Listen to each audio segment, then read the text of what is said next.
Agora eu faço live na Kik. Primeiro link na descrição. Só vem. When Valve announced the Steam Machine, everybody, including Valve, saw it primarily as a competitor to living room consoles like the PlayStation 5. Yep. If you ask me, everyone, including Valve, got it wrong. To be clear, it's perfectly okay for couch gaming. It's just that, in my opinion, as a desktop PC or as a workstation, it's a way better product. Maybe the best desktop PC that I've ever used. To be clear, it's not the fastest. Oh, that's my Teams. Yeah, you might want to close that. I've been daily driving it. To be clear, it's not the fastest or the flashiest. It doesn't offer industry-leading upgradability or repairability. And the price is a big challenge. But the thoughtful hardware design and the seamless integration with Valve's SteamOS makes this the closest thing that I have ever experienced to a PC Mac Mini. And it's made me go from, well, I'd like to like Linux, to I don't know how I can go back to Windows now. Guys, the year of the Linux desktop is 2026, and the Steam Machine is leading the charge. Papo reto, Don't viado. believe Eu não vou trocar por Linux, Stick eu around nem for a few fudendo, não vai minutes. ser louco I think agora. I can probably change your mind. I can also tell you about our sponsor. Ugreen. Their DXP 2800 GT is a great NAS for backing up anything from E o family Green é bom pra caralho. Pior que o Green é bom pra porra, mano. E o Green é bom demais. photos, your entire movie collection, or even security camera footage. Learn more or grab yours by clicking the link below. Somehow missed our previous Mas você vê coverage os of vídeos the do Steam cara, não tá de Machine. comprar um monte de coisa, Everything I've already said about it remains true. What Valve's designed here is an outstanding little desktop cube PC that manages to offer up some expansion in the form of an M.2 slot and 2 DDR5 SODIMM slots, along with reasonable repairability through a partnership for replacement parts with iFixit, and an unassuming design that manages to be as quiet as it is adorable. The one area where it falls short, ironically, is gaming performance. Yep. But that's not really an issue when I'm using it as a workstation. And for day-to-day use, it doesn't feel slow. And a big part of that comes down to the excellent SteamOS software. Now, it's worth getting this out of the way early.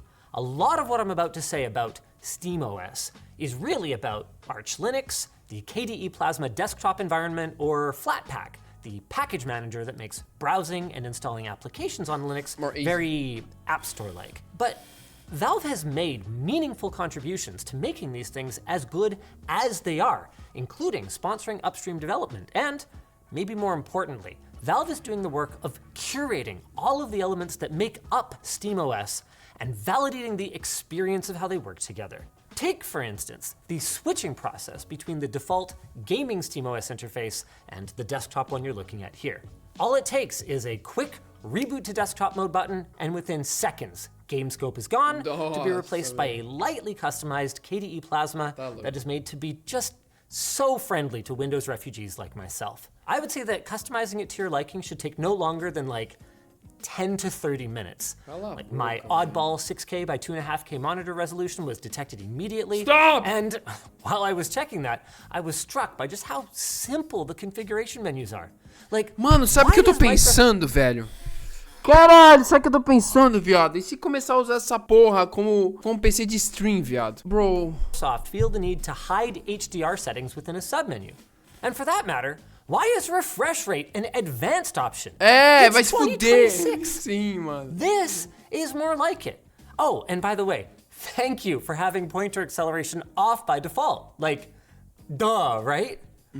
Grabbing my frequently used programs was painless. Chrome for browsing, Zap for WhatsApp messages, OBS Studio for screen cap, VLC, a calculator. Zap? What? Que porra é isso? Mas tem um...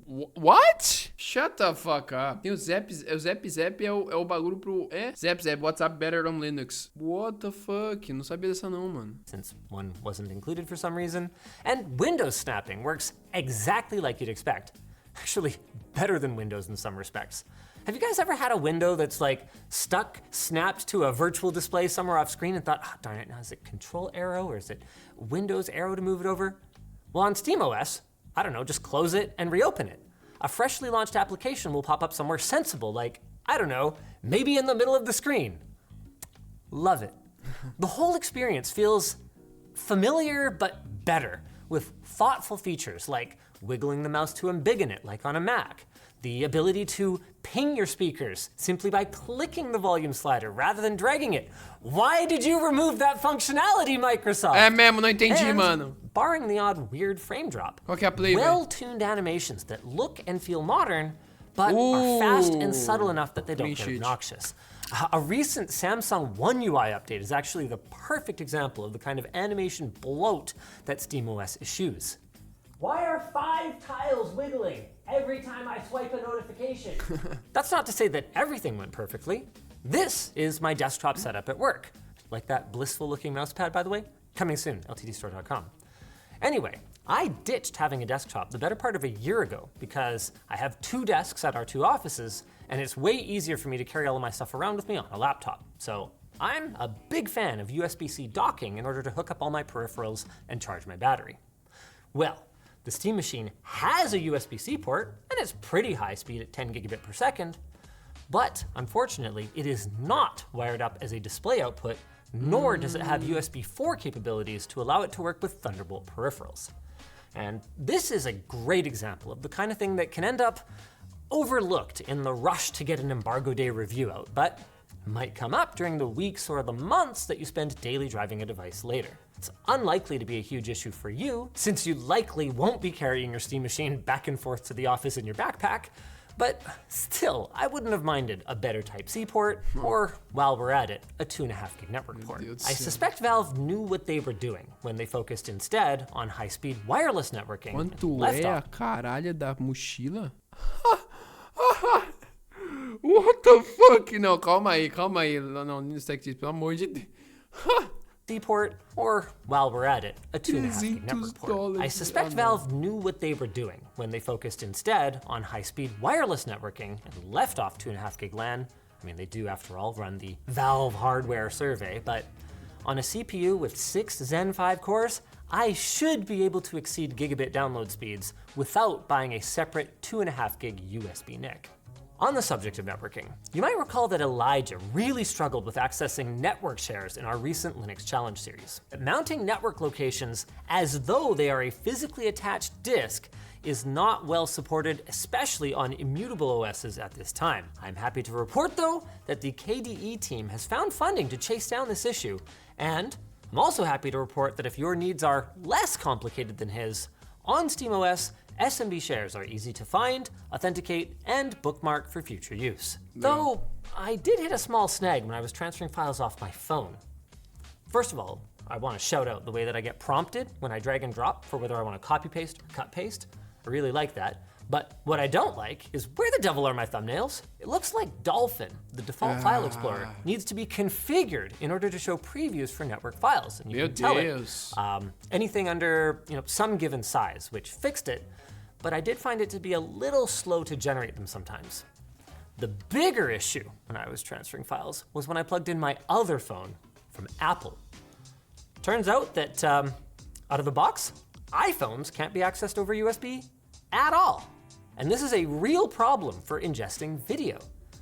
KDE Connect was the most common suggested fix, and it's a pretty neat piece of software that integrates with your iPhone wirelessly to provide a more seamless experience. But when I tried to copy like 100 plus files, it just stopped. No obvious errors, no way to pick up where I left off, it just stopped. I suspect the problem is mostly Apple, since I've seen the same preparing hang issue when uploading to third-party cloud storage providers, but it doesn't change the conclusion. Copying big files from an iPhone is basically unusable without jumping through silly hoops, and I ended up having to do the transfer on Winblows. Since I was playing around with file transfers, I also found a comically bad workflow where Arc was failing to extract a Google Drive download to a network folder. Like, why? Just copy it? And while I'm at it, dragging and dropping files into Google Drive doesn't work in Chrome for some reason.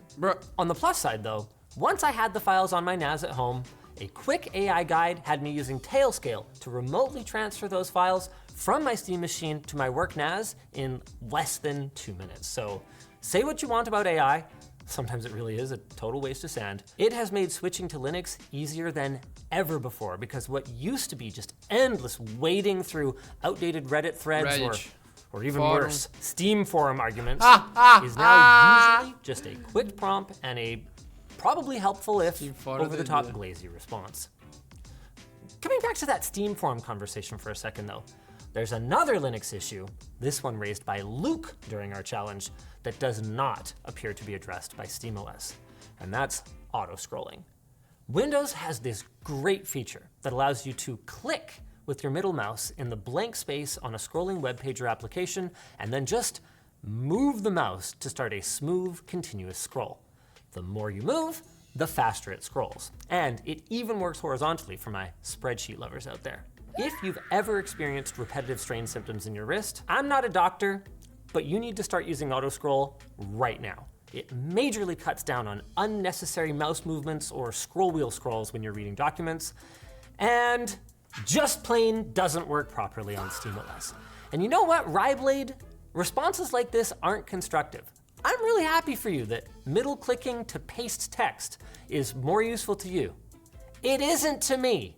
This is a critical issue for 66% of our last Linux challenge participants, and in my opinion, it needs to be addressed. Moving on. A couple of years ago, we tried to use SteamOS to troubleshoot a driver issue on an old printer. And what I discovered was that it straight up didn't have built-in printer support.